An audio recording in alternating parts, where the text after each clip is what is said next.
Hello dear student. Last class में हमने पढ़ा था बायोलॉजिकल क्लासिफिकेशन का पार्ट 1 कंप्लीट किया था। मोनेरा किंगडम को थोड़ा सा पढ़ा था और स्टार्टिंग में हम लोगों ने कंप्लीट किया था early basis of classification, first scientific basis of classification, 2 kingdom of classification and 5 kingdom of classification. इतना कंप्लीट कर लिया था हम लोगों ने और थोड़ा सा मोनेरा किंगडम का शेप वगैरह देखा था, बैक्टीरिया का और कौन कितना पाया जाता है, ये सब चीज़ देखा था। अभी हम लोग पढ़ेंगे मोनेरा किंगडम का ही पार्ट है आर्की बैक्टीरिया और यू बैक्टीरिया, ठीक है। और उसके बाद हम लोग प्रोटिस्टा, किंगडम प्रोटिस्टा पढ़ेंगे और किंगडम प्रोटिस्टा में उसके सारे टाइप्स को कवर करेंगे, पूरा कंप्लीट कर देंगे किंगडम प्रोटिस्टा को आज। तो आर्की बैक्टीरिया मोनेरा किंगडम का ही पार्ट है, किंगडम मोनेरा का। इसमें एक यूनिक कैरेक्टर पाया जाता है। यूनिक कैरेक्टर मतलब इसमें एक स्पेशलाइज्ड सेल वॉल पाया जाता है और ये सेल वॉल जो है उसको किसी भी अनफेवरेबल कंडीशन में सर्वाइव करने के लिए सपोर्ट करता है। कैसा भी कंडीशन रहे, चाहे हेलोफिनेरिया रहे, थर्मोएसिडोफिलेरिया रहे, मेथेनोजेंस एरिया रहे, हर जगह इसको सर्वाइव कराने में हेल्प करता है। और समुद्र के जो ज़्यादा से ज़्यादा जितना जहाँ पे लाइट तक नहीं जाती वहाँ पर भी ये सर्वाइव कर सकते हैं, ठीक है। तो हेलोफिश मतलब साल्टी एरिया, हेलोफिश जो आर्की बैक्टीरिया का टाइप है वो कहाँ पाया जाता है, साल्टी एरिया में। थर्मोएसिडोफिश हॉट स्प्रिंग, गर्म झरनों में पाया जाता है, ठीक है। और मेथेनोजेंस आर्की बैक्टीरिया ये मार्सी एरिया में पाया जाता है और मीथेन गैस प्रोड्यूस करता है। रूमिनेंट एनिमल जो है ना, जो रूमिनेंट एनिमल होता है जैसे काऊ हो गए, इनमें ये भी मीथेन गैस प्रोड्यूस करते हैं, CH4 प्रोड्यूस करते हैं। किसके थ्रू करते हैं, गट के थ्रू करते हैं, इनके गट में पाया जाता है मेथेनोजेन, ठीक है। बस आर्की बैक्टीरिया में इतना ही पढ़ना है हम लोग को। अब आगे बढ़ते हैं यू बैक्टीरिया में। इसको ट्रू बैक्टीरिया भी बोलते हैं। और इसको आइडेंटिफाई कैसे करेंगे हम लोग, अगर देख लेंगे तो इसमें रिजिड सेल वॉल पाया जाएगा। सेल वॉल जो होगा वो रिजिड होगा, एकदम कठोर। और इसमें एक फ्लैजिला पाया जाएगा, यूनिफ्लैजिलेटेड होते हैं। ये दोनों से हम इसको आइडेंटिफाई कर सकते हैं। मैं पूरा जो भी बोल रहा हूँ ना सब NCERT का लाइन है, NCERT से बाहर एक लाइन भी नहीं है, ठीक है।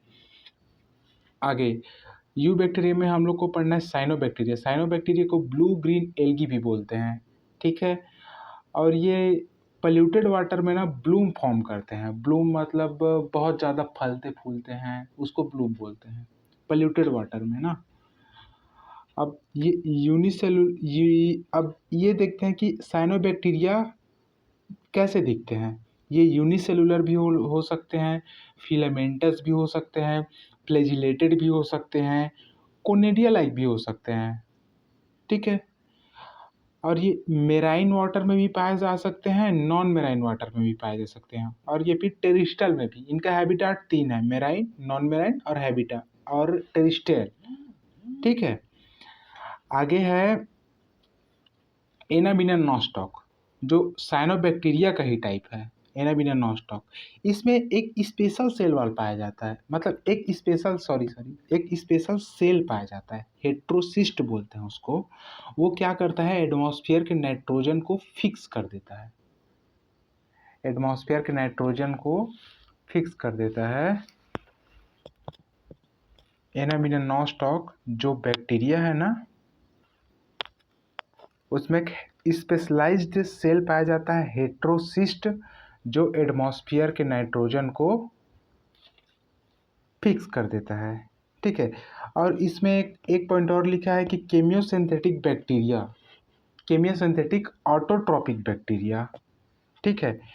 ये लिखा है देखो, केमियोसिंथेटिक ऑटोट्रॉपिक बैक्टीरिया, नाइट्रेट, अमोनिया, ये सबको ऑक्सीडाइज कर इससे एनर्जी रिलीज कराता है। ये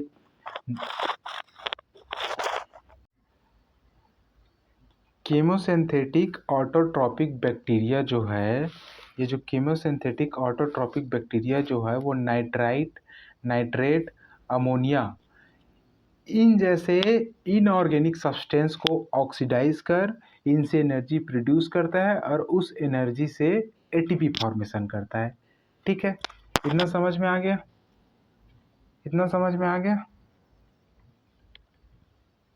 आगे पढ़ेंगे। एनसीईआरटी में एक पॉइंट दिया गया है कि नाइट्रोजन, फास्फोरस, आयरन और सल्फर जैसे एलिमेंट के रिसाइकलिंग में भी हेल्प करता है। समझ में आ गया। और मोस्ट अबंडेंट बैक्टीरिया अगर हम लोग देखेंगे तो हेट्रोटॉपिक बैक्टीरिया है ना, वो मोस्ट अबंडेंट है अपने नेचर में। ठीक है, बैक्टीरियल डिसीज दिया गया है हम लोग के एनसीईआरटी में, तो कोलेरा, टिटेनस, साइट्रस कैंकर और टाइफाइड, इतना याद कर लेना। ठीक है, और इसका बेनिफिट भी देखेंगे हम लोग बैक्टीरिया का। तो मिल्क से कर्ड फॉर्मेशन कर देता है, आप लोग पढ़ेंगे microbes and human welfare 12th में आप लोग पढ़ेंगे आगे, मिल्क से कर्ड में चेंज कर देता है। ठीक है, और एंटीबायोटिक का भी फॉर्मेशन होता है कुछ बैक्टीरिया से। अब हम लोग पढ़ेंगे प्रोटिस्टा। प्रोटिस्टा क्या है? यूनिसेलुलर यूकैरियोटिक ऑर्गेनिज्म है। ठीक है, और इसकी बाउंड्री जो है वो नॉट वेल डिफाइंड है, इसकी बाउंड्री वेल डिफाइंड नहीं है। वेल डिफाइंड नहीं है मतलब क्या समझे इसको? वेल डिफाइंड नहीं है मतलब इसमें किसी को भी हम लोग एक्सेप्ट कर सकते हैं। इसकी बाउंड्री फिक्स नहीं है कि इसको नहीं लेना है, ये वो ऐसा कुछ नहीं। इसको लेस और जितने भी ऑर्गेनिज्म ढूंढे जाएंगे ना, उसको हम प्रोटिस्टा में लेने का चांसेस बहुत ज़्यादा है। इसलिए हम इसको बोल रहे हैं कि बाउंड्री नॉट वेल डिफाइंड। ठीक है, इसको कनेक्टिंग लिंक भी बोलते हैं, फॉर्म कनेक्टिंग लिंक। मोनेरा और अदर किंगडम, जैसे मोनेरा है, मोनेरा के बाद क्या है, फंजाई है, प्लांटी है, एनिमेलिया है, इन दोनों के बीच में जो प्रोटिस्टा है ना, वो प्रोटिस्टा मोनेरा और अदर किंगडम के बीच में कनेक्टिंग लिंक की तरह कार्य करता है। और आप तो पढ़ेंगे ना कि प्रोटोजोआ जो है वो ह्यूमन के प्रिमिटिव रिलेटिव हैं, ऐसे करके पढ़े होंगे ना, दिया है एनसीईआरटी में, दिया है, इसको पढ़ना। प्रिमिटिव रिलेटिव हमारे प्रारंभिक पुरातत्व है। रिप्रोडक्शन, तो प्रोटिस्टा में रिप्रोडक्शन एसेक्सुअल भी हो सकता है। एसेक्सुअल होगा तो या तो बडिंग द्वारा होगा या तो फिजन द्वारा होगा। ठीक है, और अगर सेक्सुअल रिप्रोडक्शन हो रहा है तो जाइगोट फॉर्मेशन होगा। ठीक है, जाइगोट फॉर्मेशन कैसे होगा? पहले गेमिट फॉर्मेशन होगा, फिर गेमिट फिजन या सेल फिजन होगा। चूंकि यूनिसेलुलर है तो यूनिसेलुलर ही तो गेमिट बनेगा ना, तो इसको यह गेमिट फिजन भी बोल सकते हैं और सेल फिजन भी बोल सकते हैं। ठीक है, और दोनों फ्यूज होंगे तो जाइगोट फॉर्मेशन होगा। ठीक है, जाइगोट फॉर्मेशन होगा। ठीक है, और इसके टाइप्स को देख लेंगे हम लोग एक बार। टाइप्स को देखेंगे, पहला है क्राइसोफाइट, दूसरा है डायनोफ्लैजिलेट, तीसरा है यूग्लिनॉइड, चौथा है स्लाइम मोल्डर और पांचवा है प्रोटोजोअन। प्रोटोजोअन का भी टाइप्स है, पहला अमीबॉइड पढ़ेंगे, दूसरा फ्लैजिलेटेड पढ़ेंगे, तीसरा सिलिएटेड पढ़ेंगे, चौथा स्पोरोजोआ पढ़ेंगे, जिसमें जो इन्फेक्टेड स्ट्रक्चर है ना वो स्पोर होता है। ठीक है, आगे तो हम लोग प्रोटिस्टा का पहला पार्ट पढ़ेंगे, क्राइसोफाइट। क्राइसोफाइट का एग्जांपल है डायटम्स एंड डेस्मिड, और डेस्मिड को ही हम लोग गोल्डन एल की कहते हैं। क्लियर?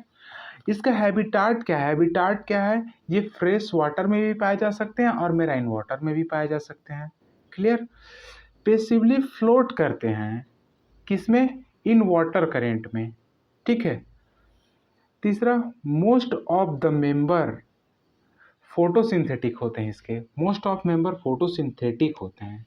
ठीक है, cell wall two thin overlapping cell, मतलब जो इसका सेल वॉल जो होता है ना, वो दो दो ओवरलैपिंग करता है, सेल बनाता है, ओवरलैप करता है दो साइड से।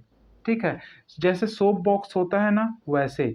और ये जो सेल बना रहता है ना, वो सिलिका का बना होता है, सिलिका का। एनसीईआरटी में दिया है ना, इंपॉर्टेंट है, पीवाईक्यू है। ठीक है, डायटम्स। अब डायटम्स अर्थ किसको बोले? डायटमियस अर्थ बोलते हैं इसको। डायटमियस अर्थ किसको बोलेंगे? बिलियंस ऑफ ईयर से, मतलब करोड़ों वर्षों से एक ही जगह पे बहुत सारे डेस्मिड या फिर डायटम्स एक ही जगह रखाए रहते हैं, करोड़ों मिलियंस ऑफ ईयर से। तो वहाँ पास देखोगे तो सिलिका ही सिलिका दिखेगा ना, और वो तो डिजेनरेट नहीं होता, बहुत जल्दी डिजेनरेट कहाँ होता है। इसलिए उसको डायटम्स अर्थ बोलते हैं, इसके अवशेष मिलते हैं वहाँ पास, ठीक है। और जो ये डायटमस अर्थ होता है ना, वो ग्रिटी होता है। ग्रिटी होने के कारण इसको हम पॉलिशिंग में भी यूज़ कर सकते हैं और फिल्ट्रेशन में। फिल्ट्रेशन किसका किसका? ऑयल्स का फिल्ट्रेशन और सिरप का फिल्ट्रेशन। एक इम्पॉर्टेंट पॉइंट दिया है और PYQ है, उसको बता रहा हूँ ना मैं। Diatoms are the chief producer in the ocean. Ocean में ये चीफ प्रोड्यूसर होते हैं, ठीक है। दूसरा दूसरा टाइप्स देखेंगे डायनोफ्लैजिलेट। मोस्टली मेराइन होते हैं एंड फोटोसिंथेटिक तो होते ही हैं, ठीक है। इसका एक यूनिक कैरेक्टर है, इसमें पिगमेंट प्रेजेंट रहते हैं और ये पिगमेंट ही इसका कलर डिसाइड करते हैं। जैसे रेड रहेगा कि ग्रीन रहेगा कि ब्लू रहेगा, ऐसे करके डिसाइड करते हैं। इसका पिगमेंट ही इसका कलर, ठीक है। इसका सेल वॉल का जो एक्सटर्नल पार्ट होता है ना, एक्सटर्नली सेल्यूलोजिक प्लेट का बना होता है, ठीक है। एनसीईआरटी में दिया है ना। और ये बाईफ्लैजिलेट होता है, 2 फ्लैजिला पाया जाता है और एक फ्लैजिला इसका लॉन्गिट्यूडिनली होता है और दूसरा ट्रांसवर्सली होता है, ठीक है। और ये दोनों फ्लैजिला कहाँ पास पाया जाता है? फैरो होता है इसमें, फैरो, खाँच, खाँच के अंदर में पाया जाता है, ठीक है। एग्जाम्पल है इसका गोनियोलेक्स। गोनियोलेक्स, ये देखो गोनियोलेक्स, ठीक है। नेक्स्ट इसी का एक पॉइंट दिया है एनसीईआरटी में और वो इम्पोर्टेंट पॉइंट है, देखना इसको ध्यान से। ओशियन है, ओशियन में क्या पाया जाएगा? रेड डायनोफ्लैजिलेट, ठीक है, ओशियन में पाया जाएगा। और रेड डायनोफ्लैजिलेट का जो रेड डायनोफ्लैजिलेट है ना, वो उसका विस्फोट होगा, फटेगा, फिर उससे टॉक्सिन निकलेगा और टॉक्सिन से तरंगे निकलेगी। तरंगे उसको बोलते हैं रेड टाइड्स करके, रेड टाइड्स बोलते हैं। और वो टॉक्सिक होता है और वो किसको किसको किल कर देता है? जितने भी मेराइन एनिमल हैं, सच एस फिशेस, ये सबको क्लीन कर देता है, ठीक है। मतलब किल कर देता है, क्लीन बोल रहा था, सॉरी किल कर देता है, ठीक है। नेक्स्ट पढ़ेंगे अपन लोग यूग्लिनॉइड, ठीक है। यूग्लिनाइड फ्रेश वाटर में प्रेजेंट होता है, ठीक है। और स्टैंडेंट वाटर मतलब ठहरे हुए पानी में, स्थिर जल में पाया जाता है। स्टेगनेंट बोलते हैं इसको, ठीक है। इसका सेल वॉल, इसमें सेल वॉल नहीं पाया जाता, लेकिन सेल वॉल के जगह में क्या पाया जाता है? प्रोटेनियस लेयर जिसे पेलिकिल कहते हैं। और पेलिकिल का क्या क्या काम होता है? मेक देयर बॉडी फ्लेक्सिबल, इसके बॉडी को क्या बनाता है? फ्लेक्सिबल। और आप लोग को PYQ बता रहा हूँ ना, PYQ मोस्ट इंपॉर्टेंट बता रहा हूँ, आगे का पॉइंट है। सेम एज अ डायनोफ्लैजिलेट, बाईफ्लैजिलेटेड होता है ये भी। और इसमें एक पॉइंट है कि इसका एक फ्लैजिलस शॉर्ट होता है और एक फ्लैजिलस लॉन्ग होता है, ठीक है, याद रखना, ठीक है। डायनोफ्लैजिलेट में बताया था कि एक ट्रांसवर्सली पाया जाता है और एक लॉन्गिट्यूडिनली पाया जाता है। और कहाँ पाया जाता है? खाँच में पाया जाता है, ठीक है, बताया था ना। और अभी यूग्लिना में पढ़े बाईफ्लैजिलेटेड होता है ये भी, और एक इसका शॉर्ट होता है और एक लॉन्ग होता है, ठीक है। हाँ, अब इम्पॉर्टेंट पॉइंट पे आता हूँ मैं। सनलाइट अगर प्रेजेंट है, ठीक है, सनलाइट प्रेजेंट है तो ये फोटोसिंथेटिक होंगे, ठीक है, फोटोसिंथेटिक ऑटोट्रॉप होंगे, ठीक है। और अगर सनलाइट absent है, नहीं है सनलाइट, तो ये हेट्रोट्रॉफिक होंगे, ठीक है। और इसमें जो पिगमेंट प्रेजेंट होता है ना, वो हायर प्लांट की तरह होता है। जैसे हायर प्लांट में पाया जाता है ना पिगमेंट, वैसे इसमें पाया जाता है। एग्जाम्पल दिया है यूग्लिना, ठीक है, समझ में आ गया। नेक्स्ट इसका पार्ट पढ़ेंगे हम लोग slime mould, fourth slime mould, ठीक है। स्लाइम मोल्ड कंप्लीटली सेप्रोफिटिक होता है और कहाँ कहाँ पाया जाता है? डिकेइंग ट्विंग्स एंड लीव्स में, सड़े गली हुए टहनी और पत्तियों में पाया जाता है, ठीक है। इसके 2 कंडीशन होते हैं, इंपॉर्टेंट पॉइंट है ना। अगर सूटेबल कंडीशन है, सूटेबल को ही फेवरेबल कंडीशन बोलते हैं, तो ये प्लाज्मोडियम बनाता है, प्लाज्मोडियम फॉर्म करता है और जो कई फीट तक होता है ऊंचाई में, ठीक है। और जैसे ही अनफेवरेबल कंडीशन आया जैसे ही, प्लाज्मोडियम डिफ्रेंशिएट हो जाता है और बनाता है फ्रूटिंग बॉडी, ठीक है। Plasmodium differentiate and form fruiting body और इससे स्पोर निकलते हैं। ठीक है, समझ में आ गया इतना। नेक्स्ट पॉइंट पढ़ेंगे प्रोटोजोन्स। 5th नंबर का है प्रोटोजोन्स। प्रोटोजोन्स कंप्लीटली हेट्रोट्रॉपिक होते हैं। ठीक है, पहला प्रोटोजोन्स पढ़ेंगे हम लोग अमीबॉइड प्रोटोजोन्स। ठीक है, प्रेजेंट इसमें क्या प्रेजेंट होता है, स्यूडोपोडिया होता है। स्यूडोपोडिया प्रेजेंट होता है, वो क्या करता है, प्रे प्रे होता है उसको पकड़ने में, शिकार को पकड़ने में, चलने में, ये सब चीज में हेल्प करता है स्यूडोपोडिया। स्यूडोपोडिया मतलब फाल्स फुट, उसको फाल्स फुट कहते हैं। ठीक है, फाल्स फुट या फीट कुछ भी बोलो। ठीक है, उसको चलने में सहायता करते हैं। एग्जाम्पल दिया है इसका एंट अमीबा। एक इम्पॉर्टेंट पॉइंट इसमें बोल रहा हूँ। ठीक है, क्राइसोफाइट और अमीबॉइड प्रोटोजोआ में कंफ्यूज मत होना, एक इम्पॉर्टेंट पॉइंट बोल रहा हूँ, दोनों में कॉमन है। ठीक है, इसके मेराइन टाइप्स में ना, जो समुद्री टाइप हैं इनके, उसमें सिलिका का सेल पाया जाता है, सिलिका का सेल प्रेजेंट होता है। ठीक है, सेकंड पढ़ेंगे हम लोग flagellated protozoa. Flagellated protozoa, flagellated protozoa में ज़्यादा कुछ याद मत रखना, ज़्यादा क्वेश्चन भी नहीं आता इससे, मतलब आता है लेकिन इसमें एक पॉइंट दिया है बस उसी को बार बार पूछता है। इसमें ये फ्लैजिलेटेड प्रोटोजोआ का एग्जाम्पल है ट्रिपेनोसोमा, और ट्रिपेनोसोमा डिसीज कॉज करता है स्लीपिंग सिकनेस, निद्रालु बोलते हैं इसको हिंदी में, और इंग्लिश में बोलते हैं स्लीपिंग सिकनेस।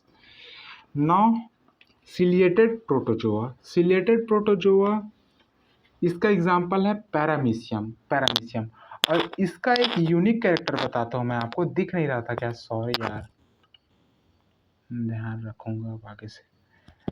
नाउ नेक्स्ट है सिलिएटेड प्रोटोजोआ। इसका एग्जाम्पल है पैरामीशियम, और इसका एक यूनिक कैरेक्टर बताता हूँ ना आप लोग को। देखो, इसके गट में जो है ना वो सीलिया प्रेजेंट होता है। ठीक है, और सीलिया इसके गट में प्रेजेंट है, वो क्या करता है, फूड को अंदर लाने में हेल्प करता है। ठीक है, फूड को अंदर लाने में, बाहर लेके जाने में, ये सब चीज में हेल्प करता है, वाटर ये सब चीज को अंदर बाहर करने में। अब है लास्ट स्पोरोजोआ। ठीक है, स्पोरोजोआ में क्या होता है, इसके लाइफ साइकिल में एक इन्फेक्शियस स्पोर लाइक स्टेज पाया जाता है, उसको बोलते हैं हम स्पोरोजॉइट बोलते हैं, स्पोरोजॉइट। हमारे इस चैप्टर में नहीं दिया है, लेकिन 12th के ना human health and disease chapter में इसको अच्छे से डिफाइन किया गया है, लेकिन अभी इस चैप्टर में जितना दिया है उतना बता रहा हूँ मैं आप लोग को। इसमें एक इन्फेक्शियस स्पोर लाइक स्टेज पाया जाता है।